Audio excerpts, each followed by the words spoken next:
స్వాతంత్ర్య దినోత్సవం సందర్భంగా జాతీయ నాయకులు దేశ ఐక్యత, ప్రజా సంక్షేమం గురించి మాట్లాడారు. దేశానికి స్వాతంత్ర్యం సాధించేందుకు తమ ప్రాణాలను సైతం త్యాగం చేసిన మహనీయులను ఈ సందర్భంగా స్మరించుకున్నారు. స్వాతంత్ర్య దినోత్సవ వేడుకలు సందర్భంగా దేశభక్తి, జాతీయ ఐక్యత, ప్రజా సంక్షేమం, దేశ అభివృద్ధిపై నాయకులు పలు కీలక అంశాలను ప్రస్తావించారు.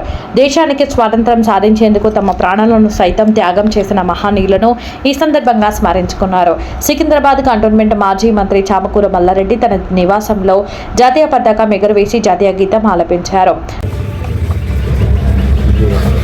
80వ స్వాతంత్ర దినోత్సవం సందర్భంగా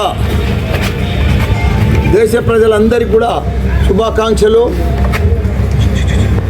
ఈ స్వాతంత్ర దినం మనమందరం మన పిల్లలకు కానీ, మన పిల్లలకు స్కూల్కి కానీ, కాలేజీలకు కానీ, కార్మికులకు కానీ ప్రతి ఒక్కరికి కూడా 15th ఆగస్టు సందర్భంగా శుభాకాంక్షలు.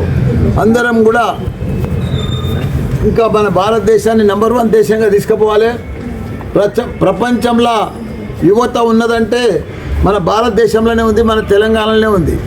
ఆ యువతను మంచిగా టెక్నాలజీ పీపుల్, స్కిల్ పీపుల్ను తయారు చేస్తే ప్రపంచాన్ని లీడ్ చేసే శక్తి మన తెలంగాణకే ఉంది, మన తెలుగు రాష్ట్రాలలోనే ఉంది, మన తెలుగు ప్రజలకే ఉంది. కాబట్టి మనమందరం కూడా ఫ్యూచర్లో మనమందరం కూడా గొప్పలు, మన పిల్లలంతా కూడా బాగా చదివించుకొని గొప్పలను కావాలని కోరుతున్నాం. అదేవిధంగా బోయినపల్లి చౌరస్తాలోని అంబేద్కర్ విగ్రహం వద్ద మల్లారెడ్డి కంటోన్మెంట్ మాజీ ఉపాధ్యక్షుడు జక్కుల మహేశ్వర్ రెడ్డి జాతీయ పతాకాన్ని ఎగురవేసి జాతీయ గీతాన్ని ఆలపించారు. అదేవిధంగా బోయినపల్లి వ్యవసాయ మార్కెట్లో market chairman Anandababu, market secretary Venkatesh, Soma Devender Reddy హమాలీలతో కలిసి జాతీయ పతాకాన్ని ఆవిష్కరించారు. అదేవిధంగా కంటోన్మెంట్ బాపూజీ నగర్ వద్ద కంటోన్మెంట్ మాజీ బోర్డు సభ్యుడు పాండు యాదవ్ జాతీయ పతాకాన్ని ఆవిష్కరించారు. హైదరాబాద్ ముండా డివిజన్ టకారా బస్తీలో కాంగ్రెస్ సీనియర్ చిర్రపోయిన బద్రీనాథ్ యాదవ్ జాతీయ పతాకాన్ని ఆవిష్కరించారు. నేతలు మాట్లాడుతూ స్వాతంత్ర్యం అనేది కేవలం వేడుకలకు పరిమితం కాకుండా స్వాతంత్ర సమరయోధుల ఆశయాలను ముందుకు తీసుకెళ్లే బాధ్యతను ప్రతి ఒక్కరూ గుర్తు చేసుకోవాల్సిన రోజు అని పేర్కొన్నారు. ఇండిపెండెన్స్ డే శుభాకాంక్షలు తెలియజేస్తుంది. స్వతంత్ర భారతంలో 80 వసంతాలు తీర్చి చేసుకొని యువ భారతం ఇంకా అభివృద్ధి పదంలోకి ముందుకెళ్తా ఉంది. అందులో భాగంగా మన యువ రాష్ట్రమైన తెలంగాణ రాష్ట్రం ముఖ్యమంత్రి రేవంత్ రెడ్డి గారి ఆధ్వర్యంలో ఎన్నో అభివృద్ధి పనులు, సంక్షేమ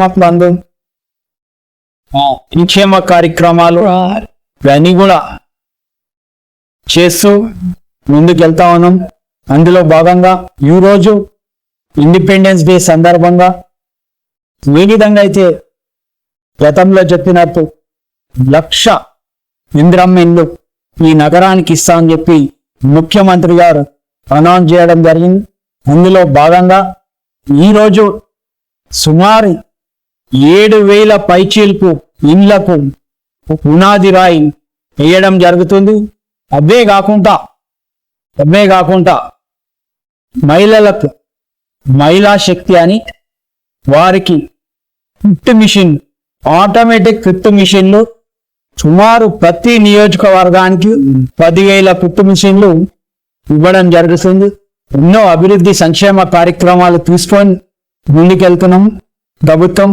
అదే కాకుండా ఈరోజు మన స్వతంత్రం వచ్చిన రోజు అందరూ కూడా మంచిగా ఉండాలి, అన్ని సంక్షేమ కార్యక్రమాలు, అభివృద్ధి ఫలాలు అందరికి అందాలని చెప్పి ముఖ్యమంత్రి గారు ఈరోజు గొప్ప కార్యక్రమాన్ని తీసుకున్నందుకు దేశ ప్రగతిలో యువత కీలక పాత్ర పోషించాలని, విద్య, ఉపాధి, నైపుణ్యాభివృద్ధితో పాటు సామాజిక బాధ్యతను కూడా పెంపొందించుకోవాలని పిలుపునిచ్చారు. ప్రజల సమస్యలను పరిష్కరించడం, అన్ని వర్గాల సంక్షేమానికి కృషి చేయడం, అభివృద్ధి కార్యక్రమాలను వేగవంతం చేయడం ద్వారా స్వాతంత్ర ఫలాలు ప్రతి ఒక్కరికి అందేలా చూడాల్సిన అవసరం ఉందని తెలిపారు.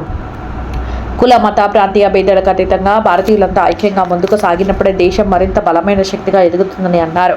దేశం కోసం ప్రాణత్యాగం చేసిన అమరవీరుల త్యాగాలను ఎప్పటికీ మరచిపోకుండా వారి ఆశయాలను అనుగుణంగా దేశ నిర్మాణంలో ప్రతి ఒక్కరూ భాగస్వాములు కావాలని పిలుపునిచ్చారు.